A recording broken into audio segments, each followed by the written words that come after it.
What's up, everybody? My name is Will, and welcome back to another episode of Will on a Whim. Today, we're going to be spilling some actual tea, so girl, hold your tongue. You don't want to burn nothing. But first, this video is sponsored by Audible, so let's get into that real quick. Audible is that girl. Why? Because one, she's the leading provider of spoken word entertainment all in one place. She got the largest selection of audiobooks. I'm talking bestsellers, new releases, celebrity memoirs, language learning, hola, get into it. Business, motivation, podcast, all of that stuff. And as an Audible member, you get 1 credit every single month, good for anything in the premium section, which is all of the buzzy stuff. But you also get access to the Plus catalog, which is my favorite because it's thousands and thousands of audiobooks. It's guided fitness and meditation programs. It's sleep tracks. You can download it, stream it whenever you want. New members can always try Audible for 30 days for free, but also they got a little deal for y'all today. So right now you can save 60% on your first 3 months of Audible. That's only $5.95 a month. So go ahead and give yourself the gift of listening by going to www.audible.com/WillOnAWhim, or you can text WillOnAWhim to 500-500. I just actually got finished listening to A Stranger in the House by Shari Lapena, or LaPena.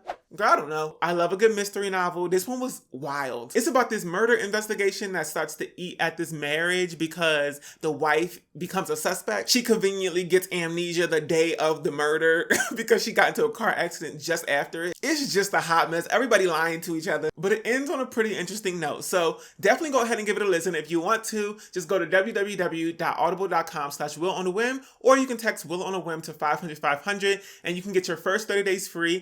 And you can also get that special offer where you get 60% off your first 3 months of Audible. That's $5.95. Okay? Shout out to Audible for sponsoring today's video. Speaking of that, let's get back into it.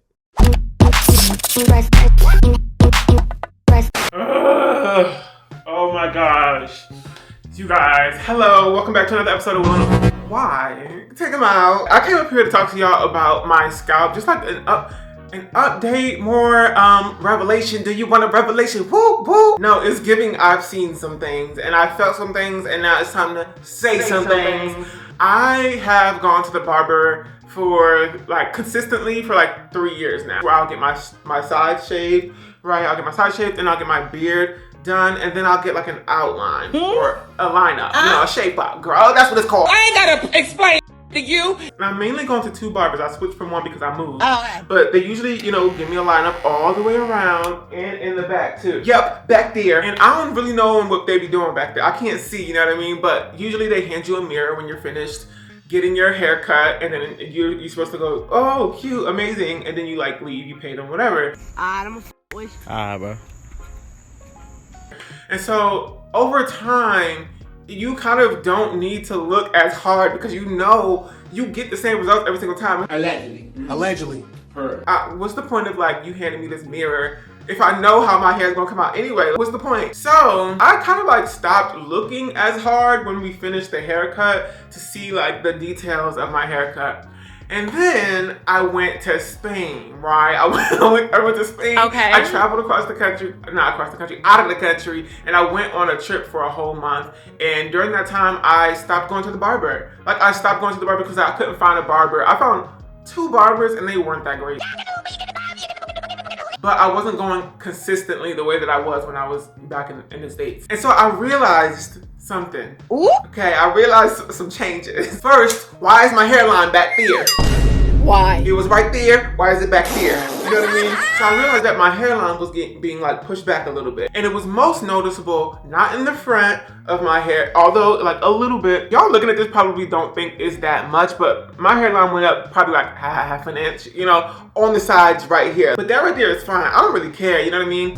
Whatever, I don't give a Do I look like I give a because I don't? It's the back for me. Y'all, the back of all that has been growing in. Oh my God. It's a good old 2 inches back there that's been pushed up. Get your rulers out. All of that back there, what? All those little hairs, I'm letting them grow in, sis. I'm letting my hair grow in, girl. All of this back here, girl. Who? I didn't ask for an undercut.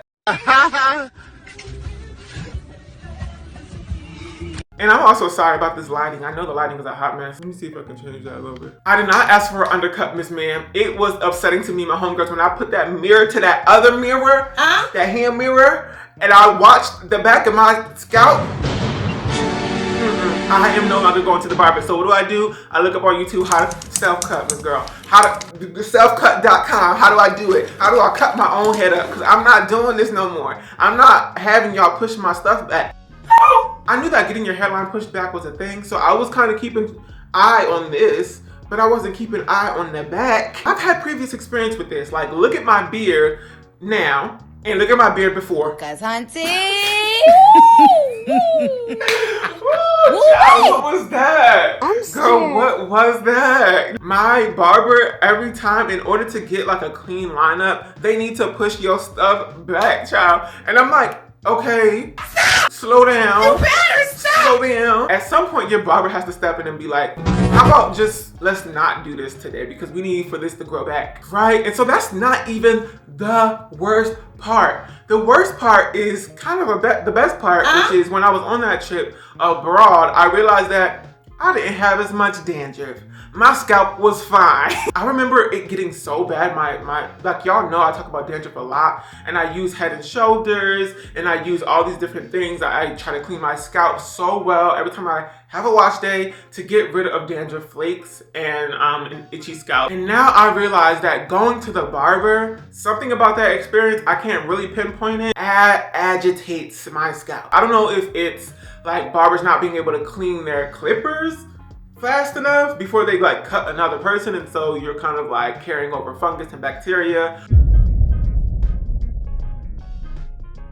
Okay, y'all, this video I'm finna show y'all is something that has come up on my timeline a few times, and it was scary. Yeah, I admit I was a little bit scared, and it did get the kind of wheels turning in my head, kind of signaling to me that maybe, you know, it might be my barber not cleaning their clippers that might have given me some kind of reaction on my scalp. Because if I go to the barbershop, it's usually by appointment, and sometimes I'll arrive early and I'll literally watch my barber finish up with their client and then move straight on to me. Like, where's the cleaning step? And that did disturb me a few times in the past, but I didn't really think too much of it. I was like, I'm fine. I ain't fine, sis. Go ahead and look at the clip. This is what happens when you go to a nasty barber that doesn't clean their clippers.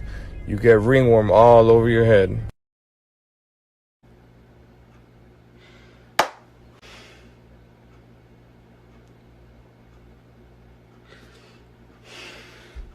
Or maybe it is something that they're using to clean their clippers that then goes into my scalp that I'm allergic to. Or maybe it's their brushes or their combs or something about that experience. Maybe it's just trauma, girl. Trauma to the brain. Must be trauma to the brain. What? I don't know what it is about the experience, but when I tell y'all all right here, usually it's sloughing off. It's like flaky, dry, crusty, itchy, all around here, all around the perimeter of my head. I've always told y'all that I get dandruff the most around the perimeter of my head, which is where I get lineups, which I'm thinking is now, in hindsight, in retrospect, because I get the straight razor, right? In order to use the straight razor, and if you don't know what that is, it's just something, it's a tool that is a single blade that barbers use to get like a really clean shave, and it gives you like a tight, crisp lineup, girl, and you be looking real good and stuff. And so, of course, you opt for it, but before they do that, they have to prep your skin by putting a shave gel or some kind of something that they have on deck to make sure that they don't cut you. And so they always put something there along the perimeter of my head, and I think maybe that might be the issue. I've been to the barber once since I've been abroad, and as soon as I sat back in that chair, girl, that week I had dandruff again. Awful. It's awful. It was right back there, and I realized in that moment that, oh, it was the barber, like the barber, going to the barber shop. It may not be my barber specifically because I love my barber, she's so talented, but it is like something about that experience that is making my scalp do the thing. And so now I'm like, fine, I don't have that much dandruff anymore. And I remember when I first started growing my hair, I didn't have no issues with dandruff. I had zero issues. And I was like, where did things go wrong? I don't understand. Now I realize. Now I see. Now I see what's going on here. That it's probably going to the barber. So I've been just like practicing cutting my own hair. I've been giving myself these little fades, girl. Every single weekend I'm like in the bathroom practicing. Trying to figure it out because I can't go to the barber no more. I have to cut my own hair. That's the only way that I can reduce the itching and the abrasive experience that is dandruff. that's happening to my scalp. So I want to clarify, because even watching this video back, I feel like I might confuse you all or might be sending the wrong message. Dandruff is genetic, okay? Dandruff is genetic, period. But there are also different conditions that are outside of kind of like dandruff that look like dandruff. They're very similar to it. They have similar symptoms. It's hard to kind of tell which is which. But you can also have things like atopic dermatitis, which is what I feel like I might have here, which is when your skin comes in contact with certain like ingredients and conditions, like maybe dryness, your scalp goes wild. Products with hydrolyzed protein in it, or just protein in general, my hair freaks out. My scalp freaks out rather. Lots of itchiness, lots of flakiness. So while I do have dandruff, which is something that is genetic that you can't cure, but you can control it, I think on top of that, I probably am dealing with atopic dermatitis as well, which is where sometimes when I use certain products, it just exacerbates the issue and it makes it worse. Because of that, I've cut out a bunch of products, but then I still kept seeing the issue. So I was like, what's going on here for real? Hence, I think it's the barbershop. Because now I'm dealing with my normal amount of dandruff versus the itchy, flaky mess that I was dealing with when I was going to the barber. Girl, I hope that makes sense and it's not giving 3 + 7 = 5. Goodbye.